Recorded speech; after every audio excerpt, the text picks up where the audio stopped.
Hey there, it's Kathy. I just wanted to let you know that you can listen to History of the 90s early and ad-free on Amazon Music, included with Prime. Sheryl Leach, a working mom in Texas, was stuck in traffic when her thoughts drifted to her 2-year-old son, Patrick. She was always looking for ways to keep the little guy entertained. The former teacher turned writer at a kids' educational publishing company thought about the blankets and teddy bears that children frequently drag around with them, and how wonderful it would be if those beloved items could come to life. She also remembered a recent trip to the museum and her son's new obsession with dinosaurs. And just like that, she envisioned a plush toy dinosaur that comes to life and entertains a backyard full of kids with songs and games. I'm Kathy Kenzora, and this is History of the 90s, a podcast about a decade that changed the world. On this episode, we spend time with a purple dinosaur sensation, with millions of fans who taught the ABCs, the 1, 2, 3s, and reminded children that sharing means caring.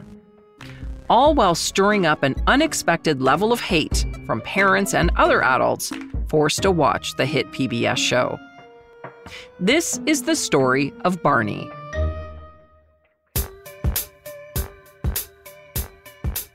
After Sheryl Leach came up with her brainstorm idea for the talking dinosaur in 1987, she approached DLM Incorporated, the Dallas company she worked for. They published children's educational products, and Sheryl hoped they might agree to develop a series of videos featuring the prehistoric creature. Direct-to-consumer VHS tapes were the web series of that era, and a lot of individuals and small businesses were shooting them, hoping their show would become popular. But the board at DLM wasn't interested in Leach's idea and turned her down. That could have been the end of Barney, except for one important fact.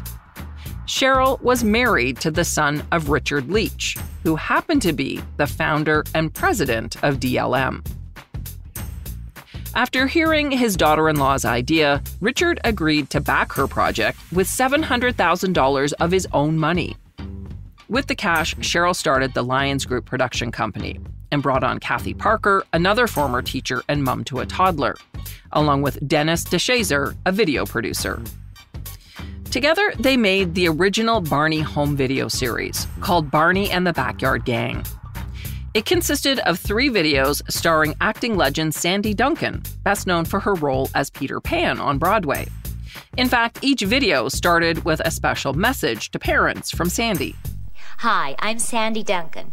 Most of you may know me from my work in theater and television, but I'm also a working mother, and like you, I'd like my kids to watch quality programming. The producers of these videos have made a commitment to quality in both entertainment and education. That's why they're calling it edutainment. The stories reinforce positive family values while the kids sing and dance along with the songs and rhymes we've all grown up with. And with that, viewers were plunged into a world where a small stuffed toy comes to life and magically transforms into a 6'4" talking and dancing dinosaur. Barney is a dinosaur from our imagination, and when he's tall, he's what we call a dinosaur sensation.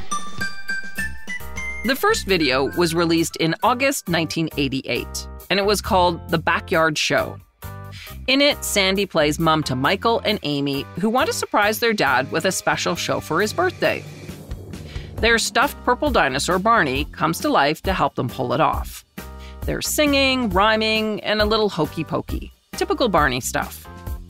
It was followed by another video called 3 Wishes in December of 1988, and a third called A Day at the Beach in February 1989.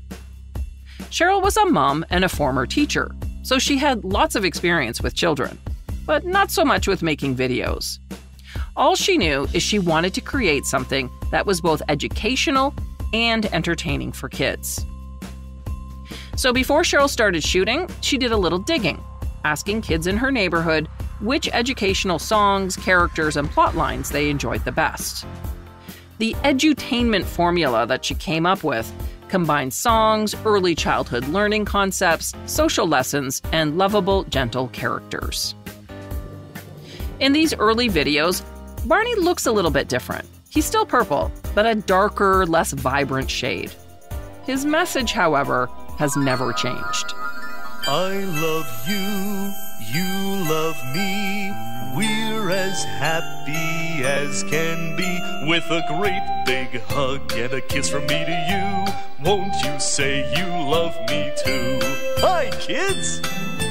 I love you. The Barney and the Backyard Gang videos looked hokey. They were sugary sweet and incredibly repetitive, but toddlers loved them. Sheryl Leach and her company, the Lions Group, marketed the heck out of the videos, even sending free copies to preschools around the country to create a buzz. And it worked. They sold about 500,000 copies. At $14.95 a pop, things were going pretty well. But a fluke discovery at a small video store would change their lives forever.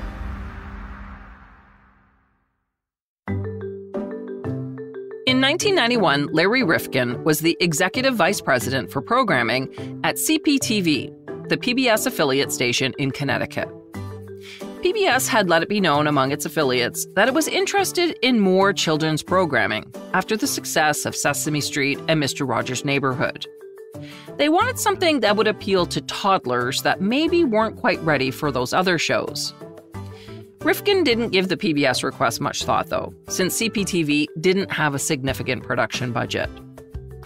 But then, by happenstance, on Super Bowl Sunday in 1991, Rifkin ended up at his local video store, beside a gas station on Route 69 in Prospect, Connecticut.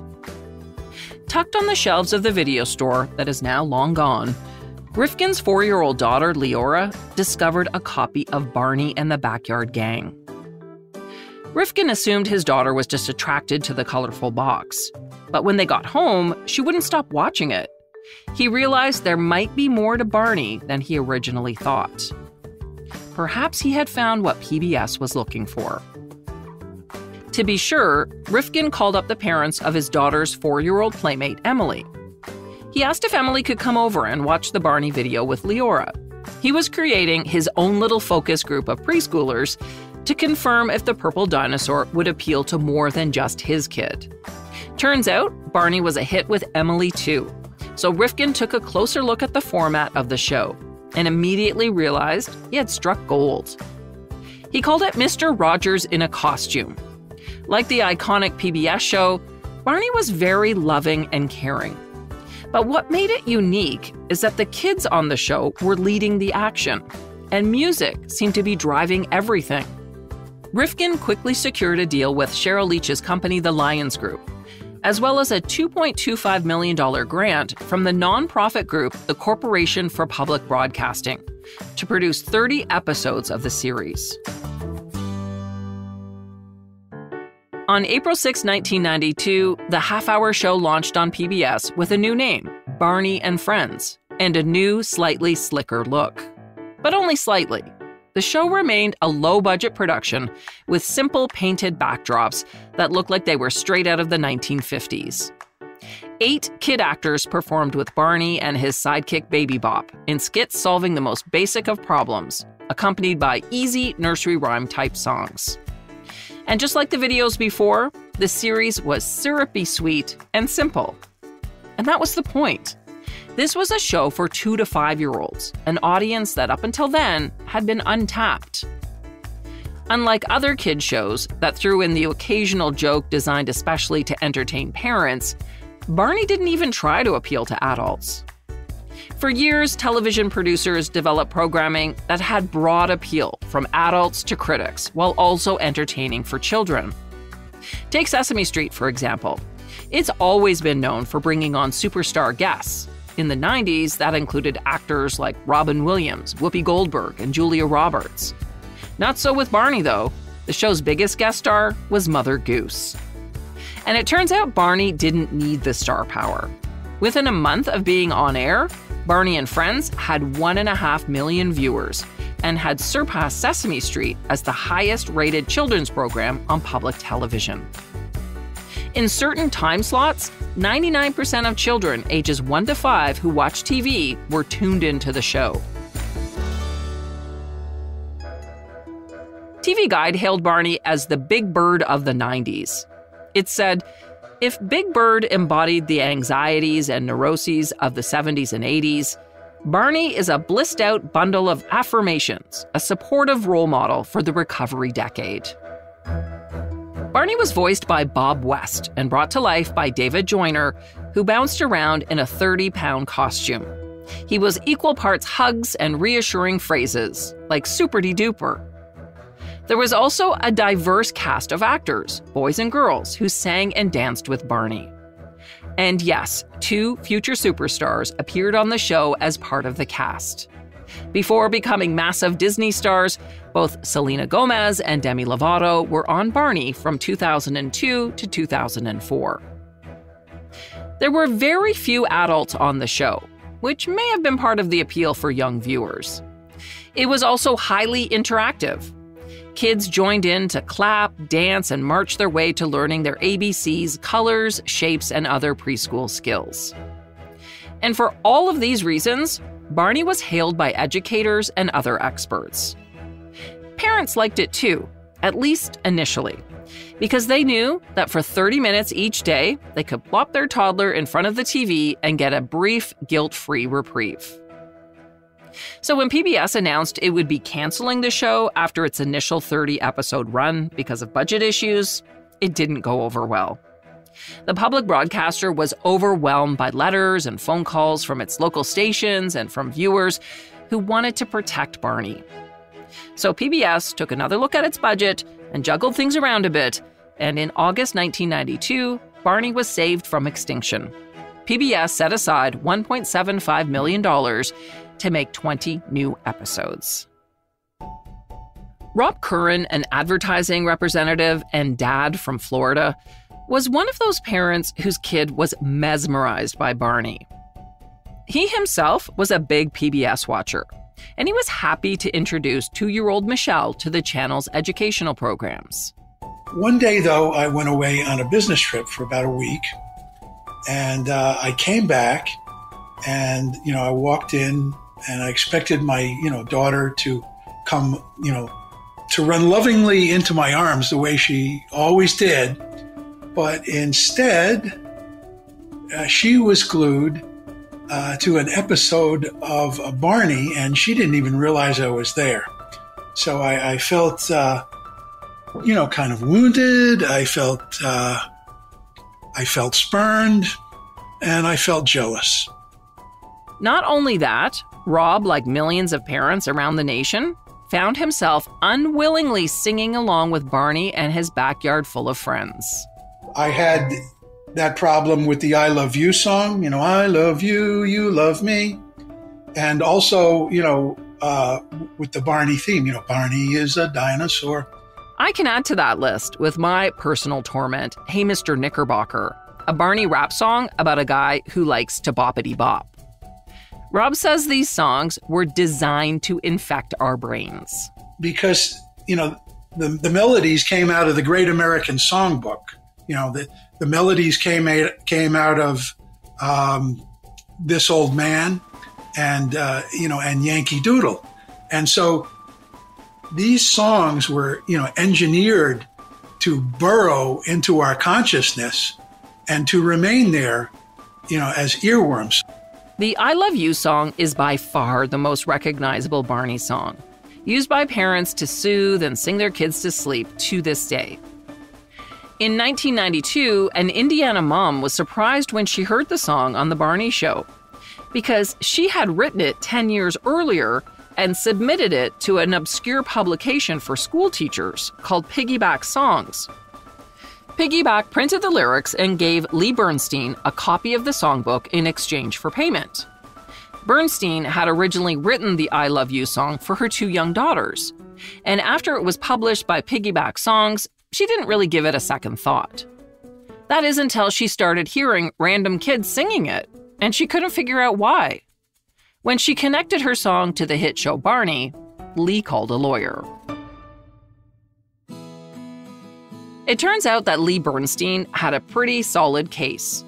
The lyrics to Barney's I Love You song were almost identical to the song she published 10 years earlier. And I guess sharing does mean caring, because in a surprising twist, reps from the show didn't fight her in court. Instead, they reached an undisclosed settlement that involved royalty payments and a writer's credit. But that wasn't the end of the legal wrangling. The next year, the company that published piggyback songs also sued Barney. And once again, an undisclosed settlement was reached between the two parties. While kids waited for new episodes to be produced after the first season, Barney went on a 65-city tour, making appearances at JCPenney stores in malls around the country, drawing thousands of kids and their parents, hoping to get a hug from the purple T-Rex. Hordes of screaming preschoolers gathered at store entrances chanting Barney's name until he appeared like a rock star, surrounded by security guards armed with walkie-talkies. Then the dinosaur would wade into the crowd, hugging, kissing, and shaking hands with the ecstatic kids. The Barney tour was part of a merchandising agreement with JCPenney, and by Christmas of 1992, the store was stocking 42 related Barney items, including lunch bags, luggage, bed sheets, t-shirts, slippers, and Barney underwear. Henry Scott, the president of JCPenney's children's division, was blown away by the excitement around Barney. I've been in this business for 36 years, the retail business. And I've lived through E.T., I've lived through Cabbage Patch, I've lived through Land Before Time. But I have never seen a phenomena such as Barney. We are Barney mania at JCPenney right now. The $20 stuffed Barney doll available at JCPenney's was one of the hottest Christmas gifts of 1992, selling over 2.2 million units in the U.S. And it was just the beginning. The Lions Group also sold licenses to Playskool and Hasbro, which meant even more products were expected in the coming year. In fact, it was projected that $100 million worth of Barney swag would flood the market in 1993. Analysts said Barney, who was featured on People magazine's list of most intriguing people in 1992, was giving the toy industry its biggest boost since the Cabbage Patch craze of the 80s. And that didn't sit well with some PBS watchers. They wondered whether the publicly owned television network should be helping push products on little kids. They called Barney and Friends a giant infomercial for a stuffed animal, and believed it was another example of the commercialization of kids shows on public television, which were supposed to be about quality education and not selling things. Of course, Barney wasn't the first PBS show to make big money from licensed products. In its heyday, Sesame Street had 5,000 products and brought in more money than Barney. But the difference was, Sesame Street was produced by the nonprofit Children's Television Workshop, which plowed its share of the money back into programming. The Lions Group was a for-profit company and did not share any of the money it was making on Barney products with PBS. Plus, some even wondered if the show belonged on PBS in the first place. Why should a for-profit business get public assistance to bring Barney to life? Remember, the Lions Group received a $2.25 million grant from the nonprofit group, the Corporation for Public Broadcasting, to produce the original 30 episodes, and then another $1.7 million from PBS to make the next 20.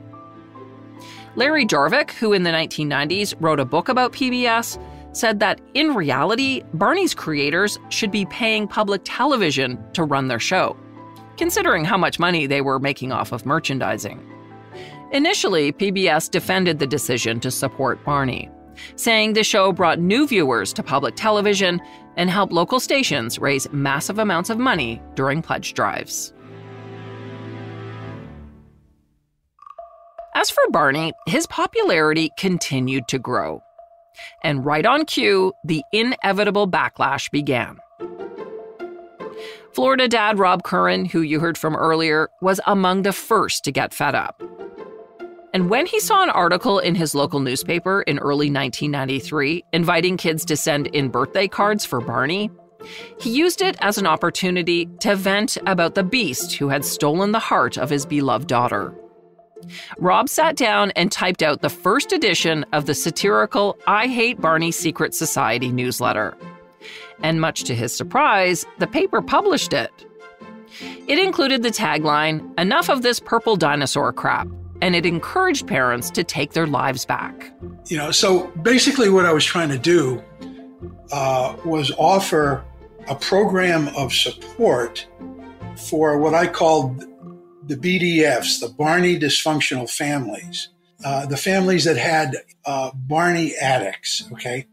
National media quickly picked up on Rob's newsletter, and soon thousands of people were joining his secret society at a cost of $1. I didn't realize that I would become like the public face worldwide of the Barney backlash. So there was nobody who was more surprised than me that this happened. Because remember, I started this as a joke, as a goof. Most people got Rob's joke. He was just having a bit of fun at the expense of the big purple guy. He mailed out 6 newsletters in 1993 before retiring his secret society. But that wasn't the end of the Barney backlash. There was much more to come. The show was still on hiatus when Barney appeared in Washington on a float with Baby Bop, waving at the crowds who turned up for the inauguration parade for U.S. President Bill Clinton. Barney seemed to be everywhere, and by the time season 2 of his show arrived on PBS stations in September 1993, preschoolers had learned the original 30 episodes by heart by watching the reruns over and over and over again. The new season brought back characters from the previous season and added 3 new children, while also adding in a new dinosaur named BJ, who was the precocious but lovable older brother of Baby Bop. BJ brought annoyance to a new level because he loved to be the center of attention and often announced his arrival with a whistle. Barney Mania was at its peak. There were over 200 Barney items available at Toys R Us and other stores across North America. Sales in 1993 hit $500 million. Again, with none of that trickling down to PBS. In an effort to negate some of the bad PR it was receiving over this issue, the Lions Group eventually agreed to share proceeds from Barney videotapes, as well as Barney's triple platinum album released on the EMI label in 1993. Barney's Favorites Volume 1, which included 27 bangers like Me and My Teddy Bear and the Stranger Song, entered the Billboard 200 at number 9 and was nominated for a Grammy. Barney was inescapable. He also had a syndicated 10-minute bedtime story radio program that aired weekly on 40 stations. There was also Barney Live at Radio City, which opened in New York in April 1994. That same month, a primetime TV special called Bedtime with Barney aired on NBC. By 1998, Barney remained the #1 kids show on PBS and was attracting over 2 million preschool viewers. It brought in $750 million in retail sales. And that year, Barney also starred in his first feature film, Barney's Great Adventure. The movie underperformed at the box office, and like the catastrophic asteroid that made real dinosaurs extinct, Barney never recovered. From there, the show started to see a steady decline, as PBS and other networks, inspired by the success of Barney, invested in more preschool programming. There were new shows like Blue's Clues, Dora the Explorer, and Clifford the Big Red Dog. The Barney bubble had burst. In a fitting tragedy at the 1997 Macy's Thanksgiving Parade, a massive Barney balloon float was struck by high winds and was at risk of breaking free.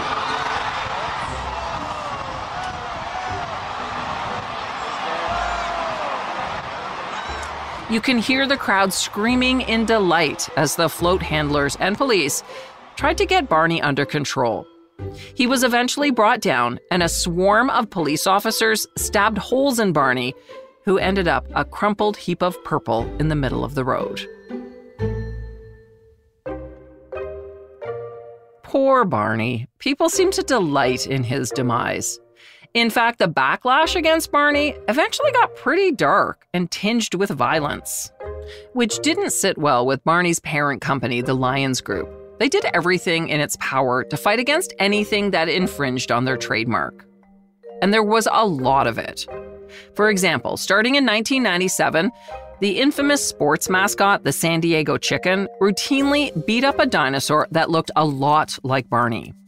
The Lions Group sued, demanding $100,000 for every time the chicken flattened the purple guy.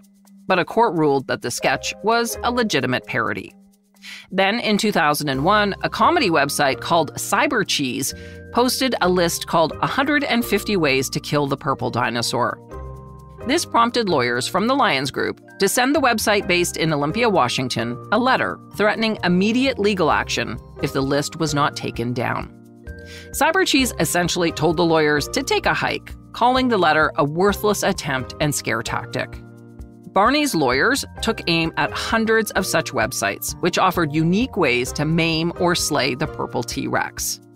There was the site Is Barney Satan?, another one called Barney is Evil, and even a web-based cult called DustyFeet.com, which promoted the termination of Barney. A Wired article looking into the backlash stated that Barney's owners had brought 77 lawsuits in 20 states alleging infringement of their intellectual property rights on Barney and his friends. In 2001, the Lions Group, which had become Lyric Studios, sold Barney to London-based Hit Entertainment for $275 million. Hit, which is now owned by Mattel, was determined to stop the slide in Barney's popularity. By 2001, the show had fallen from the #1 kids program at PBS to #6. Hit made 20 new episodes, the first new material in about 2.5 years, and backed them up with a $6 million ad campaign to remind parents about the benefits of Barney for preschoolers. It also launched a line of 16 new Barney toys and a 70-city nationwide stage tour. But you can't slow down evolution, and 8 years later, in 2009, Barney was canceled. The reason for the cancellation has never been given. But if you Google it, clickbait headlines will suggest it was canceled for dark and shocking reasons. Although none of those stories actually tell you what those reasons are. The closest thing to a scandal was revealed in 2018 when Vice reported that David Joyner, the man inside the Barney suit from 1991 to 2001, now runs a tantric sex business. The article makes no suggestion that Joyner did anything inappropriate while playing the role of Barney. Perhaps a new 3-part documentary on Barney will answer the question about why the show was canceled. It's set to premiere later this year on Peacock. There are also reports that a new live-action Barney movie is in the works from Mattel Films. As for Bob West, the voice of Barney, 30 years on, he is still in high demand and makes regular appearances at conventions and other events to talk about Barney. In a recent interview, he reminded the kids who grew up watching the show that they will always hold a special place in Barney's heart. I love you, you love me. We're a happy family with a great big hug and a kiss from me to you. Won't you say you love me too? I do love you all. Thanks for joining me for this look back at Barney and Friends. And thanks to Rob Curran, who is great fun to talk to about the Barney backlash. My full interview with Rob is available to History of the 90s Patreon subscribers. If you want more 90s content, please head over to patreon.com/historyofthe90s. You can also reach me through Twitter and Facebook at 1990s History and on Instagram at That90s You can also send me an email anytime at 90s@curiouscast.ca. That's 90s@curiouscast.ca. This episode was written and hosted by me, Kathy Kenzora. Our producer is Dila Velasquez, and sound design and final production is by Rob Johnston. See you next time for more History of the 90s.